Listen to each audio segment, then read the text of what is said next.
right? 1 million is sold.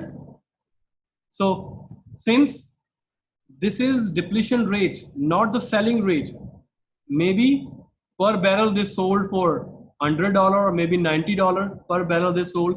So sale amount is not going to be not mentioned here, otherwise it would be a selling amount as well. But since inventory has a cost, so recall our discussion of the inventory. When we purchase the inventory, there is going to be two entry. One, inventory increases, and then when we sell the entry, we need to decrease the inventory as well. So simple. Cost of goods sold is our expense. 1 million into 10 is 10 million. And we charge this with oil inventory, our inventory, not with this reserve. Because reserve is a counter account, right? So accounting for intangible asset. So by the way, this natural resources accounting is a little bit advanced. So I'm not going to be going deep into this one, just going to be, explaining on the surface that, okay, this is treated like that. If you don't understand, don't worry about that. Just try to grasp the concept, that's it. Similarly, with this intangible asset, this is advanced level. Just gonna give you a little taste here, and that's it. Remember, intangible, it has no physical presence, right? We have, example, patents, copyrights, franchises, right? The research and development kind of stuff, right? So there are two categories. One is those intangible assets which have finite lives, and those which have infinite lives, which means patents for 10 years, for 5 years, copyright for 2 years, franchise for 20 years, right? It has a definite or finite life. Infinite life, for example, goodwill, company reputation, it has no life. So for finite life, we use the word amortization. Single straight line method, like we have calculated the depreciation, straight line method, that's it. And you need to reduce it accordingly, right? But for indefinite lives, we use impairments, decrease in the value of reputation. So I'm going to give you the example for reputation. What does it mean? Recall our recent example when CR7, Cristiano Ronaldo, he put Pepsi bottle to here and put the water bottle here. Coca-Cola company loses $4 billion. Their sale didn't disturb, but the market value decreases to $4 billion. So what is that one? Their reputation decreases for $4 billion. Their name, what brand name value decreases to $4 billion. So that is called their intangible asset, decrease in intangible asset. So these are not amortized, these are impaired, loss in the reputation of the company, right? So patents, normally it's legal life for 20 years. We use straight line method, that's it. So we have example here. Sony pays for $170,000 to acquire a patent. Its life is for 20 years. Remember, the patents has no residual value. So simple straight line method is 170,000 divided by number of years, simple. Sorry. They said it's useful. Hello? Any question? Okay. So they say that their patent life is 5 years, not 20 years. So don't be confused, right? So 170,000 divided by 5, answer is going to be 34,000. So every year, the straight line amortization, that because this is intangible asset, it is like a depreciation, but we call it amortization. On all the entry is the same. So here Amortization expense. First of all, they purchase the patent. So patent to cash, and then amortization is amortization expense to patent. So remember here, there is no accumulated amortization, because normally in companies we have small amount of patents, not, you know, long life asset. Because a company has a long life assets, there are many furniture, building, laptops, vehicles, ACs, water cooler, projectors, tables, right?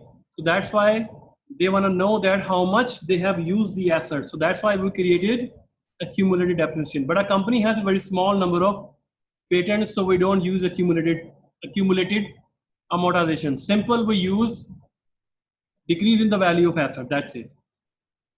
So amortization to asset. That's it. That's the entry, right? So copyrights, the same value. So it is granted by federal government. The same. What is the treatment here?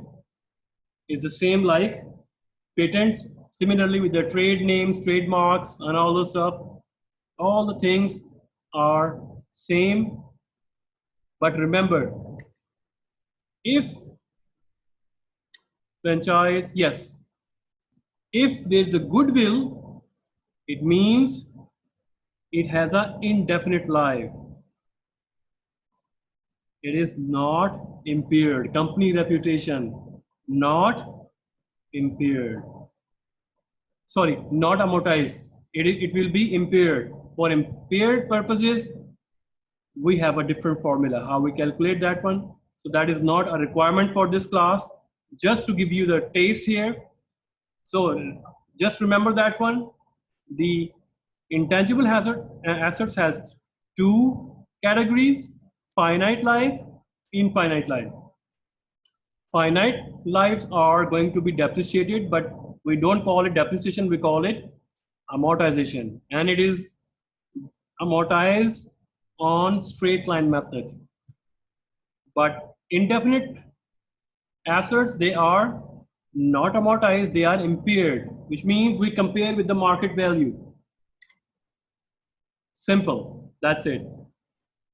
How impairment is going to be recorded? It's recorded in two steps. Number one, if the book value, the value of the company reputation, what is on the books, is greater than the estimated cash flow in future, which is a finance term, which it will be given to you, in the books, because it has some finance stuff. So we are not going into details to calculate this stuff.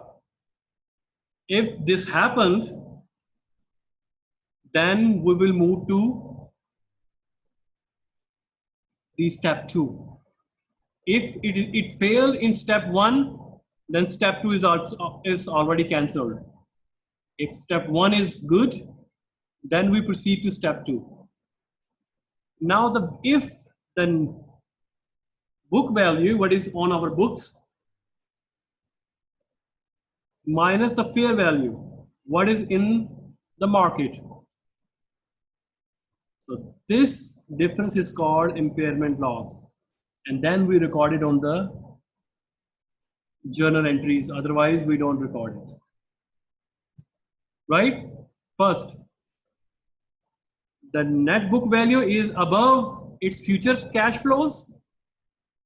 Its future cash flows are lesser than the book value, right? And then if the book value is less than right now the fair value or the market value, then loss is going to be recorded as impairment loss. So whenever you see the impairment loss or the intangible asset is impaired, so remember that this is which kind of intangible we are talking about? Infinite life. So we have example here in which we have a book value 100 million, its estimated cash flow 80 million, which means in future, according to our books, the value is 100 million. But in future, we will be receiving 80 million from this 100 million.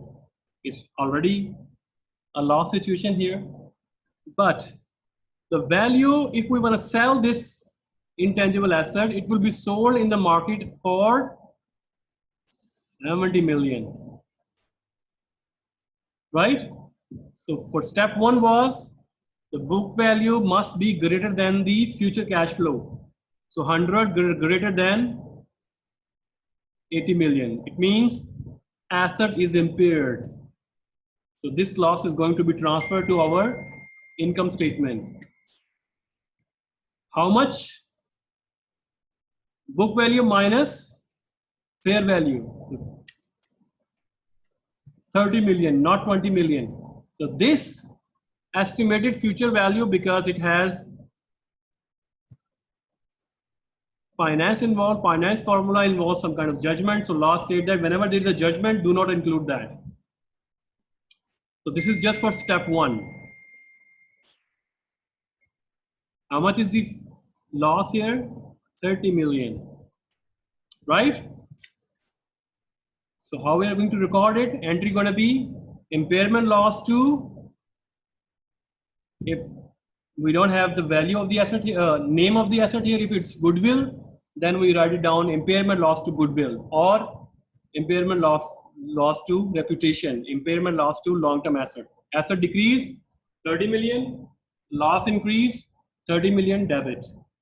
So behind the logic of debit credit is the same, but numbers can be different because we are using impairment loss. So it's like that, right? So that's all for our how we are going to treat the asset. And now let's come to the liability side. So before going to the liability side, let's take a 10 minutes break and then we start our liability side.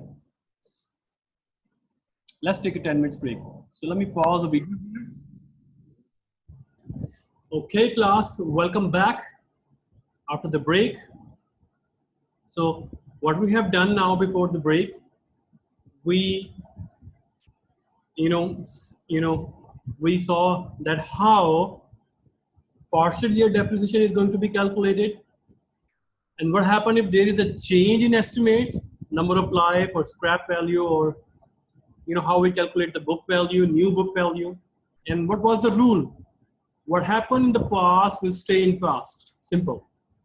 So previous year depreciation, we will not going to disturb them. Whatever happened over there will stay over there.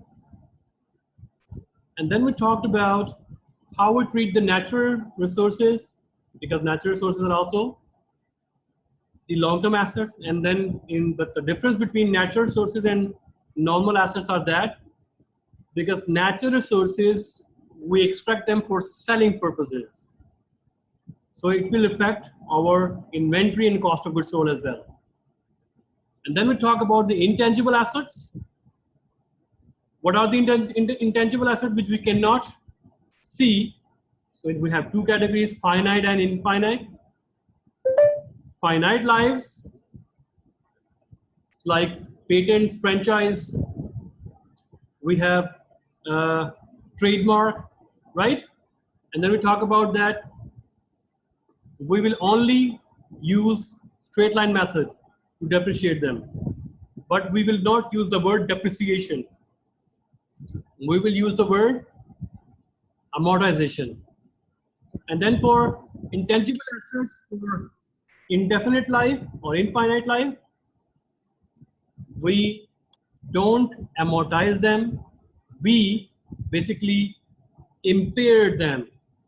But for impairment, two steps are necessary. Number one, that book value must be greater than the future cash flows. If this happens, then we proceed to step two. If step one is not fulfilling, then asset is not impaired. Whatever is the market value, whatever is this one, right? Step two, how much is the loss? Book value minus market value or fair value, that's it. So future value of cash flow is just for a litmus test for step one, right? And now we successfully finished how we treat the assets. We started with cash.